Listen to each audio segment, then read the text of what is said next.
বিল নলুয়া জোনথার ফরিদপুর পাবনা দেখতে পাচ্ছেন খুব সুন্দর সুন্দর গরু খামারে রয়েছে। দেশাল গরু প্রায় 5 থেকে 10 মণ দুধ প্রতিদিন কিন্তু যায় এই খামার থেকে।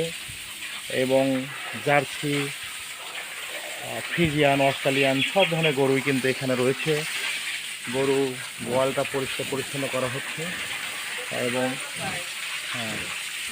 সুন্দর সুন্দর গরু। তো এখানে বাছুর গরুগুলোকে দেখতে পাচ্ছেন, বাছুরগুলোকে আলাদা করে রাখা হয়েছে। একটু আগেই কিন্তু এগুলোকে দুধ দহন করা হয়েছে, দুধ কালেকশন করা হয়েছে। আমি গরুগুলো দেখাচ্ছি, অনেক সুন্দর গরু, দুধের গরু দেখতে পাচ্ছেন। এটা দেশি গরু, অনেক সুন্দর দুধ হয় এই গরুতে। এটাও দেশি গরু দেখতে পাচ্ছেন, অনেক হাই কোয়ালিটির গরু। আসলে যে লাদ হয় প্রচুর, কিন্তু ওই গোবর যেটাকে লাদ বলা হয় আমাদের লোকে নষ্ট করা হয়। আসলে দেখেন এগুলি কিন্তু খড় বানালে কিন্তু অনেক দাম, তারপরে কিন্তু ধোলাই করে ফেলা দেওয়া হয়, অনেক অপচয়। আসলে এগুলি অনেক মূল্যবান, জৈব সার হিসেবে ব্যবহার করা হয়, তারপরেও কিন্তু মূল্যবান ধুয়ে ফেলাচ্ছে। তো কয়টা গরু আছে এখন? দুধ কতটুকু যায়? 2 মণ দুধ যায় না? 2 মণ দুধ যায়। এবং এবার তাহলে সার ছিল না, না এবার সার ছিল না। দেখতে পাচ্ছেন অনেক হাই কোয়ালিটির গরু।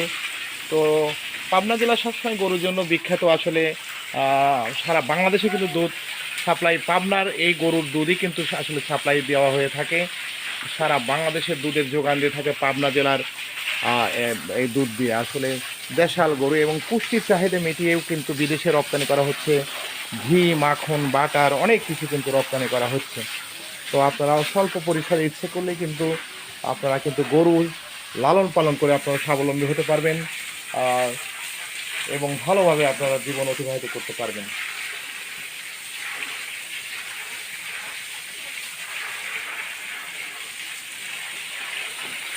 তো বর্তমান গরুর যে খাদ্যের দাম রয়েছে, এই খাদ্যর কারণে কিন্তু মানুষ এখন আর ভালো নেই।